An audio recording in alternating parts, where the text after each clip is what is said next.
Vamos às dicas do pronome se.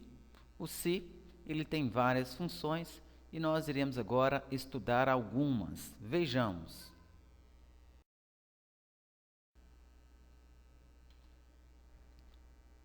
Algumas funções do se. O se pode ser uma conjunção condicional, quando eu conseguir substituí-lo pela palavra caso ou pela conjunção caso. Conjunção integrante, sempre que eu puder substituí-lo pelo pronome isso. Parte integrante do verbo, ou seja, ele faz parte da conjugação verbal.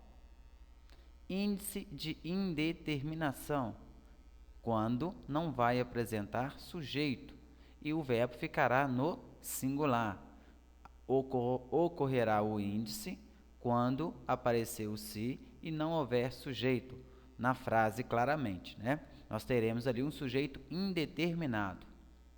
E temos também a partícula apassivadora, sempre vai apresentar sujeito, e o sujeito está posterior ao se. Pronome reflexivo, não há troca de ações, é quando eu falo de mim mesmo, de uma só pessoa. E pronome recíproco, já há uma troca de ações entre uma pessoa e outra. Veremos agora os exemplos para ficar mais fácil. Se ele estudar, passará na prova. Note que nós temos o se e eu posso trocá-lo pela conjunção caso. Caso ele estude, passará na prova. Sempre quando eu conseguir substituí-lo pela conjunção caso, o se ele é uma conjunção condicional. O próprio nome já diz, dá uma ideia de condição, possibilidade. Se estudar, passará na prova. Passará na prova somente se estudar. Tudo bem? Ótimo. Vamos agora para o segundo exemplo. Diga se me ama. Nós vamos pegar o se para frente, né? Se me ama, e vamos trocar pelo isso.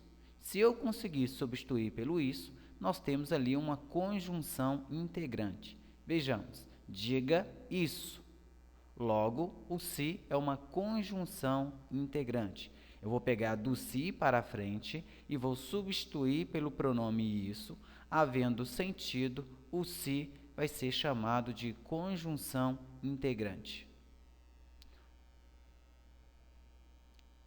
Terceiro exemplo. Ela se refere à mulher. Eu me refiro, ela se refere, nós nos referimos, isso aí é chamado de parte integrante do verbo. É quando o pronome ele faz parte do verbo.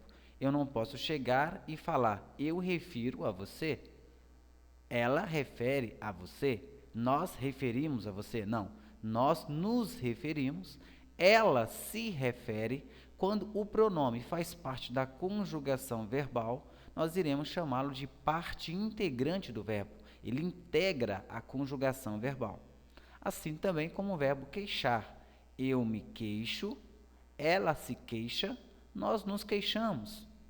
Fica bem tranquilo. Não posso falar, eu queixo de você.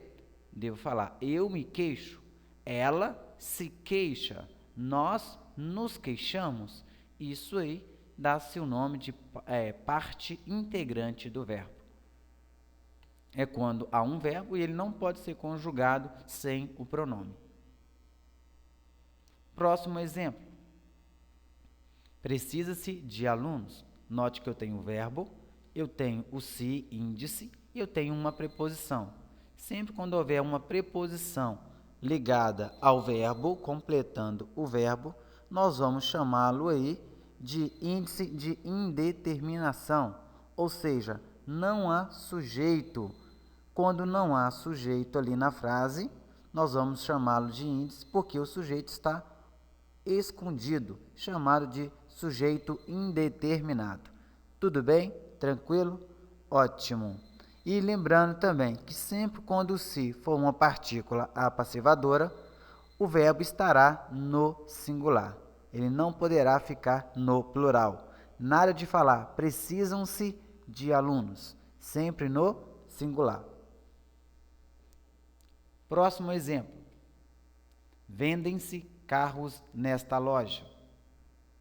Note aí que eu tenho o verbo, eu tenho se. E esse se, ele é chamado de partícula apassivadora. É quando a frase está na voz passiva. Vendem-se carros, ou seja, carros são vendidos nesta loja. E note que o nosso sujeito ali é o carros. Carros são vendidos. Sempre quando o se for partícula apassivadora, nós teremos voz passiva e o sujeito estará posterior ao se. A frase também poderia ficar desta forma: vende-se carro nesta loja. Se o sujeito estiver no singular, o verbo também fica no singular. Se o sujeito estiver no plural, o verbo também fica no plural. Qual que é a diferença do índice de indeterminação para a partícula apassivadora? No índice, o verbo fica no singular, porque o elemento que se segue, que se sucede, ele vem precedido de preposição, no caso de alunos. Já na partícula apassivadora, não há preposição ligada ao verbo. Lembrando que sujeito é uma palavra sem preposição capaz de flexionar o verbo. Não pode começar um sujeito com preposição. Então, de alunos não pode ser sujeito, logo sujeito indeterminado. Agora, vendem-se carros, carros são vendidos. Próximo exemplo, ele se cortou com a faca. Ele cortou a ele mesmo.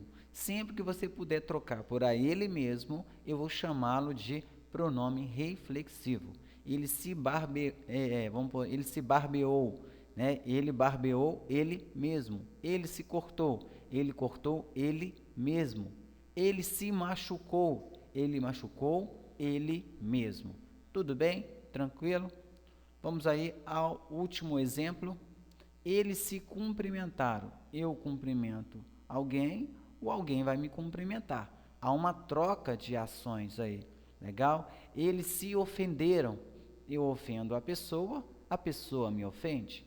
Isso é chamado, então, de pronome recíproco, quando há reciprocidade. Então, é uma dica, nós pegamos ali 1, 2, 3, 4, 5, 6, 7 funções do se, que tendem a cair mais em prova, para você entender melhor. Então, a primeira frase aí é uma conjunção condicional, a segunda, conjunção integrante, a terceira, parte integrante do verbo, a quarta, índice de indeterminação, a quinta, partícula apassivadora, a sexta, pronome reflexivo, fala somente da própria pessoa, e a sétima, pronome recíproco, quando há uma troca de ações entre pessoas. Tudo bem? Ficamos por aqui com essa dica. Espero que você tenha aprendido e tenha gostado também. Vamos a mais outras dicas nas próximas aulas.